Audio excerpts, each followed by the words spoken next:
Compass সিরিয়ালে আজকের পর্বে আপনারা দেখতে পাবেন কম্পাস জিতকে খোঁজার জন্য তাড়াহুড়া করে বেরোচ্ছে। আর তখনই কম্পাস বেরোতে গেলে জিতের সঙ্গে ধাক্কা খায়। আর তখন ঘুরে দেখে জিত।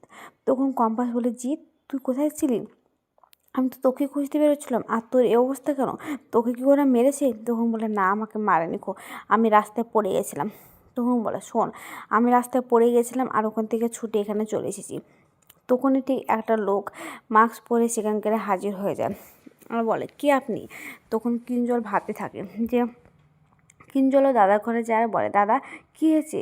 তোমাকে এরকম দেখাচ্ছে কেন? কিছু সমস্যা হয়েছে বলো। তখন বলে, জানিস ভাই, আমি অনেক সমস্যাতে আছি। আমি সব কিছু ঠিকঠাক করিলে ব্যবস্থা করছি, কিন্তু আমি কিছু ঠিক করতে পারছি না কো। কম্পাসের বাবা, কম্পাসের মা আমাদেরকে কি ছেড়ে দেবে বল?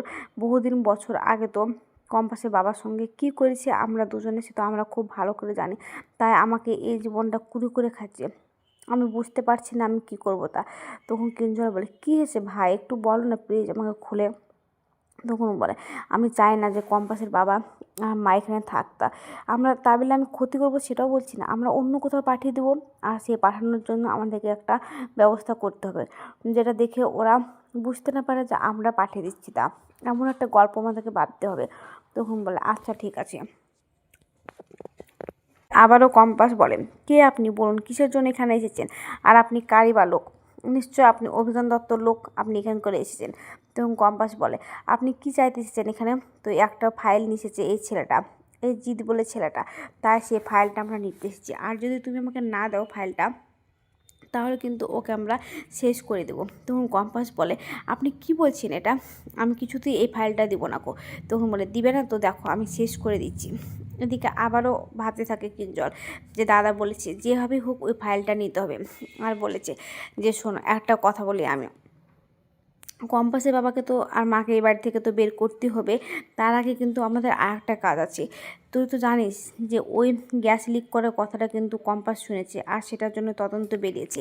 ওই জিৎ বলে ছেলেটা কে পাঠিয়ে চলো ওই ফ্যাক্টরিতে, আর সেখান করে একটা ফাইল নিয়ে পালিয়ে গেছে। সব কিছু ডকুমেন্টস ছিল সেই ফাইলে। যদি ওখান থেকে আমরা না নিতে পারি তাহলে কিন্তু সব জানাজানি হয়ে যাবে ভাই।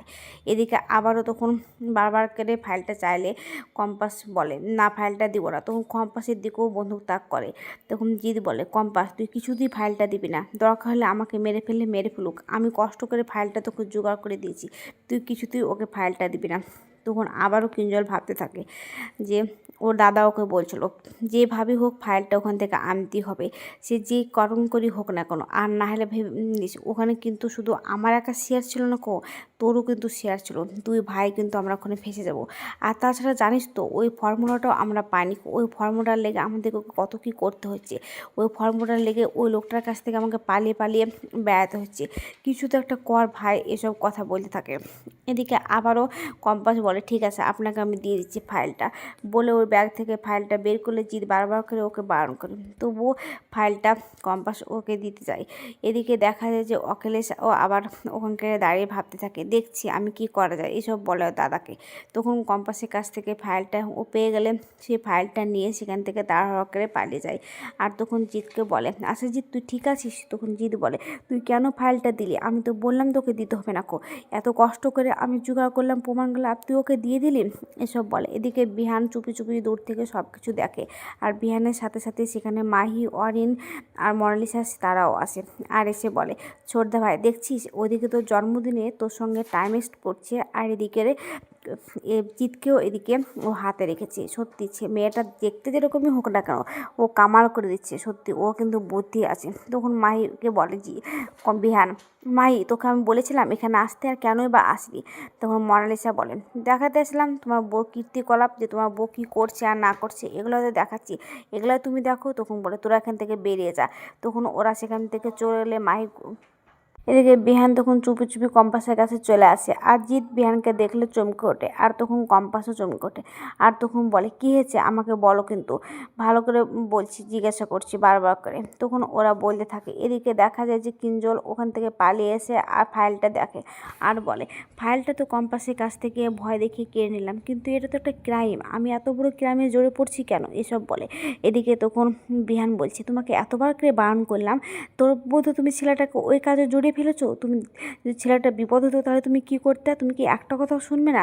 তখন কম্পাস বলে, না আমি শুনতে পারবো না, কারণ ওখানকার সবার মৃত্যুর ভয় আছে, কারণ ওই গ্যাসে এমন গ্যাস যে একটু ছড়িয়ে পড়লে কিন্তু ওখানে মারা যেতে পারে। তখন জিৎ বলে যে হ্যাঁ, এটা কিন্তু একদম ঠিক কথা স্যার, ওখানে 5 মিনিট কেউ মাস্ক ছাড়া বাঁচতে পারবে না আর সব থেকে ক্ষতিকারক হবে বয়স্ক আর বাচ্চাদের, এসব বলে। তখন কম্পাস বলে, শুনলেন তো আপনি নিজে কানে কত কি হলো তাই আমি ওখানকার পাঠিয়েছিলাম ওকে, আমাকে তো জানতে হবে যে ওখানে কে তা। আর তখন বিহান বলে, ওই ফ্যাক্টরিটা কার তা তুমি কি কিছু জানতে পেরেছো? তুমি কি কাউকে সন্দেহ করছো? তখন কম্পাস বলে, হ্যাঁ আমি সন্দেহ করছি, ওটা হচ্ছে অভিজ্ঞান দত্তর ফ্যাক্টরি।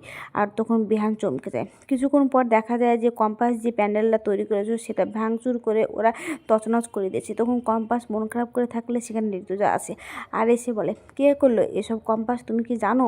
তখন বিহান সেখানে আসে আর বলে, এসব কখন হলো, আমি তো কিছুই বুঝে উঠতে পারছি না তখন সেখানে মুক্তিও দাঁড়িয়ে থাকে, মুক্তিও সে কথাটাই বলে আর বলে, এই কাজগুলো কার করা সম্ভব? তখন বলে, ঠিক আছে তুমি ডাকো মোনালিসাকে। মোনালিসাটা কোথায়? মোনালিসা থেকে তো এখানে আমি দেখতে পারছি না তখন ঋতুজা চিৎকার করতে থাকে, মোনালিসাকে ডাকতে থাকে। তখন সেখানকার কম্পাস চুপচাপ বসে ভাবতে থাকে যে মোনালিসা আসলে সব কিছু ঠিক জানাজানি হবে। আর তখন সেখানে ঋতুজা আবারও বিহানকে বলে, কী হলো বিহান, তুমি এখানে দাঁড়িয়ে আছো কেন? তুমি মোনালিসাকে ডাকো। ঠিক তখনই মোনালিসা সেখানে আসে আর বলে, আন্টি আপনি আমাকে ডাকছিলেন, কেন ডাকছিলেন? তখন বলে, কেন ডাকছিলেন, এদিকে সরে আসো। তখন বলে, কেন ডাকছিলেন, এসব কি করে হলো? তখন বলে, এসব মানে কি? তখন বলে, এগুলো দেখো তাহলে বুঝতে পারবে। আর তখন মোনালিসা ভাবতে থাকে যে কম্পাসের বন্ধুরা যখন কম্পাসকে চা খাওয়ার জন্য বাইরে নিয়ে গেছে, তখন ও এসে আর মাহি অরিন সবাইকে নিয়ে কম্পাসের সে করা নিজে হাতে প্যান্ডেল তৈরি করা সব কিছু তছনছ করে দেয়। আর তখন মাহিজি বলে, আচ্ছা মোনালিসা, এর জন্য আমাদেরকে ছোটদাভাই সন্দেহ করবে না তো? তখন বলে, না কেউ সন্দেহ করবে না, আমরা তো এখান থেকে পালিয়ে যাচ্ছি। আর তখন মোনালিসা বলে, এসব কী করে হলো, এত সুন্দর করে ও তৈরি করেছিল, আমি তো সত্যি অবাক হয়ে যাচ্ছি।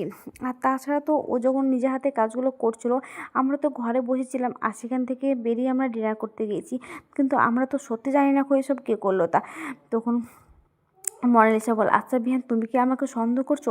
না, তুমি বিশেষ না হলে তুমি দেখতে পারো, সিসিটিভি ক্যামেরাতে দেখতে পারো, তারপর আমরা যেখানে ডিনার করতে গেছিলাম সামনে একটা ক্যাফে, সেখানেও তুমি দেখতে পারো বিশেষ না হলে। তখন কম্পাস বলে, বাহ, একটু না হলে তোমার বুদ্ধি খুলেছে মোনালিসা দি, কিন্তু ভাবতে পারছো না যে আগে আমাকে সব কিছু কাকিমা জানিয়ে দিয়েছিল, সেটা তুমি এখন পর্যন্ত ভাবতে পারো নি। তখন ঋতুজা বলে যে, তাই নাকি, তুমি কিছু জানো না এসব ব্যাপারে? তো না, আমি কিছু জানি না আমি জানতাম যে এইভাবে একটা মেয়ের প্রতি দায়িত্ব দিবেন, আর সেই মেয়েটা যদি খামখেয়ালি বশত কিছু না করতে পারে তাহলে সেটার জন্য আমাকে দায়ী করবেন, সেটা কিন্তু আমি এক মুহূর্ত মেনে নেব না। আমি মেনে নিবই বা কেন? আমাকে এভাবে অপমান করছেন কেন? সরস্বতী পুজোতে সবার সঙ্গে আমি আনন্দ করবো, একসঙ্গে নাচবো গাইবো বলে আমি এখানে পার্টিসিপেট করেছিলাম, আর তার জন্য আপনি আমাকে দায়ী করছেন? এই মেয়েটার অকম্যকে ঢাকার জন্য আমাকে আপনি দায়ী করতে পারেন না। তখন বিহান বলে, শোনো, এখানে কাউকে দায়ী করা হচ্ছে না, শুধুমাত্র এখানে আলোচনা করা হচ্ছে। তখন মুক্তি বলে, ঠিকই তো বলেছে, একবার আমরা দেখি না সিসিটিভি ক্যামেরাটা কিছু কি হয়েছে না, ও যদি যেগুলো বলছে সেগুলো মিথ্যা হতে পারে, আবার যেগুলো বলছে সেগুলো তো সত্যি হতে পারে নাকি, তাহলে একবার আমরা দেখলেই বা সমস্যা কোথায়, একবার আমরা দেখে নিই।